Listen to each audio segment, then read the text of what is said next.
The phone burned hot in my hand, but the pain I felt wasn't from the screen. It was the cold, hollow ache of being laughed at by everyone I thought was real. It was 3:15 p.m. in the Northwood High Library Annex, a quiet little room smelling of old paper and dust. The sun slanted through the high windows, making long, bright dust motes dance in the air. This little corner was my sanctuary, my safe space.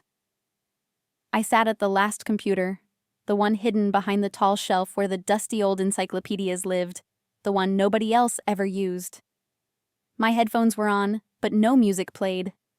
I was supposed to be working on my college application essay, the final, most important piece of writing of my life. I was writing about my future, but the laughter was about my present. Suddenly, the silence shattered. It wasn't a loud noise, but a quick, sharp wave of giggles. A sound that travels fast, like electricity. A tiny, buzzing wasp that finds your ear no matter how far you hide. I looked up slowly. 3 rows away, near the windows, I saw Ray. Ray was the kind of boy who thought his expensive sneakers and his wide, fake smile were weapons. He was showing his phone to his 2 loyal shadows, Marcus and Jamal. Their heads were tilted together, like 3 hungry birds over a scrap of bread, and their shoulders shook with silent, mean joy. They weren't looking at a funny video. They weren't looking at a viral meme. They were looking at me, and what they were seeing, they had made. This was the retention wall. I knew before I saw it. I knew that laugh. It was the sound of a secret being used to hurt a quiet person. I didn't rush. I didn't snatch up my bag. I reached into my backpack for my own phone. My heart was a stone in my chest, heavy and cold. I slowly pulled up the school's unofficial social media page, the one where all the gossip and all the lies lived. There it was. It floated right at the top, shining like a beacon of malice. A brand new dating profile. The picture was a blurry photo of my face, a bad one, stolen from a class picture I hated. The name was a cheap, cruel joke. Malik's secret lover. The words they used were sharp little rocks thrown at my future. The profile was mean, designed to make me look like a fool. It said things like, "I only date people who can do my homework." And the worst lie of all, my biggest dream is to leave this whole city and never look back. It was a perfect weapon. It made me look arrogant, fake, and desperate. Ray knew I was quiet. Ray knew I worked harder than anyone. Ray knew I was praying for that scholarship to leave this noisy, crowded place. He took all my quiet truth, all my hope, and twisted it to build a giant, ugly lie. The post went viral in seconds. I watched the likes and the laughing face emojis multiply like a digital disease. The whole school was online, looking at this lie, believing it, laughing at the quiet boy who dared to dream bigger than them. They were waiting for me to run away, waiting for me to snap my screen, waiting for me to cry, waiting for the show. But I didn't cry. I didn't yell. I didn't even drop my backpack. I didn't give them the show. I just watched Ray's face one more time. He saw me looking. He gave me a huge, cold wink, like a villain in a cheap movie. He thought he won the battle with a single click. But I didn't shut the profile down. Not yet. Instead, I turned my attention back to the library computer. I opened the black screen of my special computer program, the program I built myself, the one that understood the secret language of the internet. I knew Ray used the school's weak Wi-Fi to post his garbage. The truth was hidden beneath the pictures and the words, deep in the technical numbers. The numbers didn't lie. I was looking for the IP address. A long, boring string of digits that was the physical address of the computer that first created the profile. I typed the commands. I began the trace. And that was the moment Ray didn't just lose the battle. He lost everything. My life was simple. Work, study, and plan the escape. I grew up in a small, cramped apartment where the walls were thin and the noise never stopped. My parents worked 2 jobs each, They didn't have money for me, but they gave me time and quiet hours to study. The only way out of the noise was my brain. The scholarship was everything. It wasn't just tuition money. It was a huge, respected science program at the state university that offered a research position right away. It would pay for everything: books, food, and even a quiet room of my own. I needed that scholarship. My parents needed me to win that scholarship so they could finally breathe. It was our only ticket out. Ray wanted the same scholarship. He wasn't smart like me. He struggled to pass tests. But he was popular and loud. His grades were okay, but his confidence was huge. He thought popularity was the same as being worthy. He saw me, the quiet boy always at the back, never talking, as a huge threat because the scholarship judges looked for quiet focus, not loud noise. They looked for real work. 2 weeks ago, I made the first mistake. I was so tired. I left my journal open on my desk in the library annex for just 5 minutes while I went to the water fountain. Ray walked by. He didn't take money or keys. He took a single sentence, a line where I wrote about my dream of escaping the endless noise and tiny walls of my apartment. Ray stole those words and twisted them into his mean profile. My biggest dream is to leave this whole city and never look back. He made me sound selfish. He wanted to show the school that the quiet boy was actually fake and proud. He wanted to ruin my image right before the final interview, which was set for Friday. He thought a damaged image, the taint of arrogance, would hurt my chances. He thought wrong. I was not a person to be damaged by noise. I was a person who fought with logic. The fake profile kept loading, gathering new, meaner comments from strangers. The students finally left the library, pulling the glass doors closed behind them. The quiet came back, heavy and thick, but it was a dangerous quiet now. I looked at the code beneath the profile one last time. It was messy, cheap work. Ray was sloppy, but it left a clear mark, like a muddy footprint leading away from a crime. The IP address. I typed the numbers into my special tracking program. This wasn't a public website lookup. This was a deep network-level query that only advanced computer science students knew how to run. I waited for the program to search the whole city network's traffic logs. The fan on the old computer whined loudly. It felt like waiting for lightning to strike or for a mountain to fall.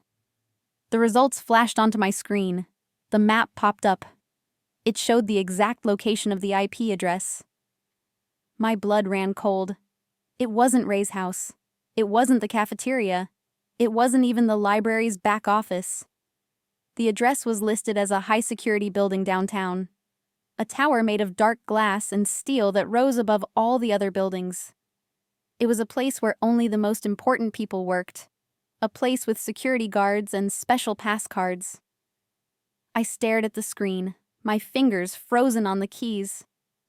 Why would Ray be making a mean profile from a secured downtown office? The feeling of betrayal got colder and deeper. This was not just a prank. This was a calculated, serious crime. This was a setup funded by power.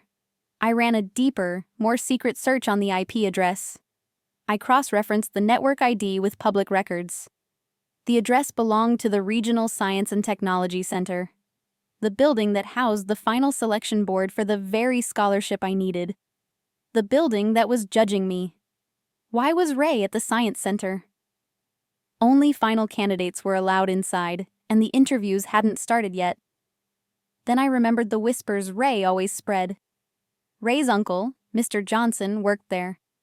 He was one of the big bosses, a senior administrator on the facility side. Ray had always bragged about his uncle getting him inside for private tours. But the IP address was not from a public tour computer. It was from a staff computer, hidden deep in the administrative wing.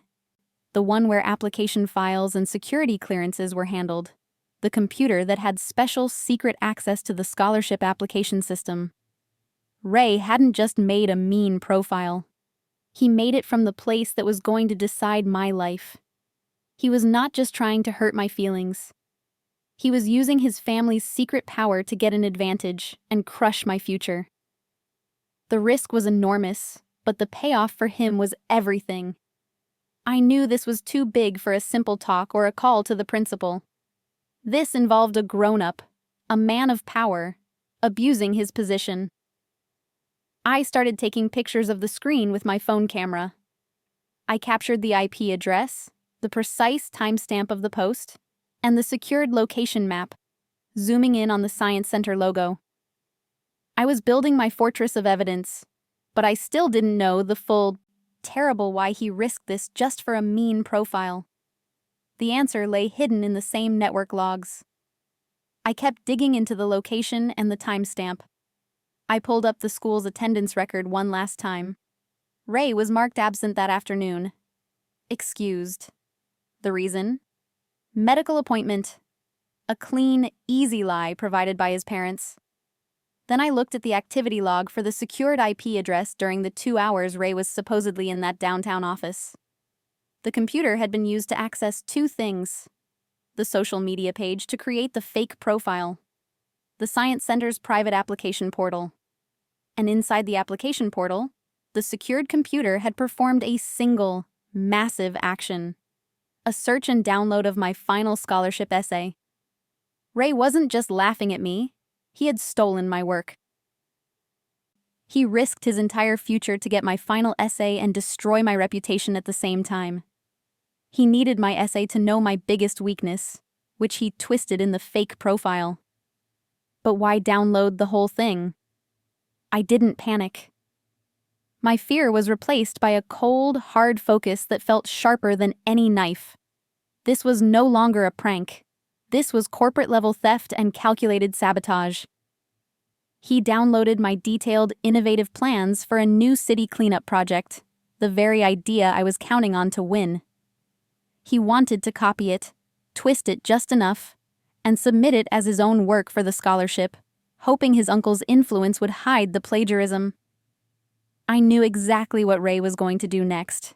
He was going to rush home, change a few words, and submit it before the final deadline, which was tomorrow morning. He thought I was busy crying about the fake profile, but I was busy working on my revenge. I was building a trap. I downloaded a special tiny file from a private coding forum, a digital watermark. It wasn't visible to the eye. It was a tiny, invisible string of code that attached itself deep inside the original essay file's structure. If anyone copied more than 10 words of my essay and pasted it into a new document, that code would activate. It would send a silent alert to my personal laptop, listing the IP address and the exact file name of the new document. It was a perfect, secret snitch. I quickly uploaded my original, watermarked essay back to the application portal, replacing the essay that Ray had downloaded. The deadline was tomorrow morning. Ray's new stolen essay would be submitted by then. I closed the library computer. I packed my bag. I was ready to wait. The night ahead felt endless, heavy with the weight of the trap I had set. The next morning, I woke up before the sun. I felt sick with nervous energy, but I forced myself to be calm. I checked the scholarship application portal from home. Ray's submission was in. It was stamped as submitted, 7:01 a.m. It was late, just beating the deadline. The title was close to mine. I knew he had stolen my ideas. I waited 1 agonizing hour. I watched the clock tick, feeling every second like a drop of cold water. Then, my laptop beeped. A quiet single chime. The silent alert. The trap was sprung. Ray had opened my file. He had copied large parts of the text. The watermark had sent a message across the city network. It listed the IP address of the computer that submitted the final copied essay. It was Ray's home IP address. He had been so sure of his uncle's power, so careless about the details, that he had used his own computer for the final, critical step. He left his final footprint in his own house. Now I had everything. The evidence of the IP address from the secured location, twist 1, the evidence that he stole my essay, twist 2, and the final proof that he submitted plagiarized work from his home. I didn't call the school. I didn't call the police. I didn't call anyone who could confuse the issue. I called the scholarship committee's independent ethics board itself. I didn't want Ray punished by the school. I wanted him caught by the real world. I sent a calm, simple email with 4 attachments. The original screenshot, the photo of the secured Science Center computer screen, showing the time and location of the fake profile's creation, proving network breach.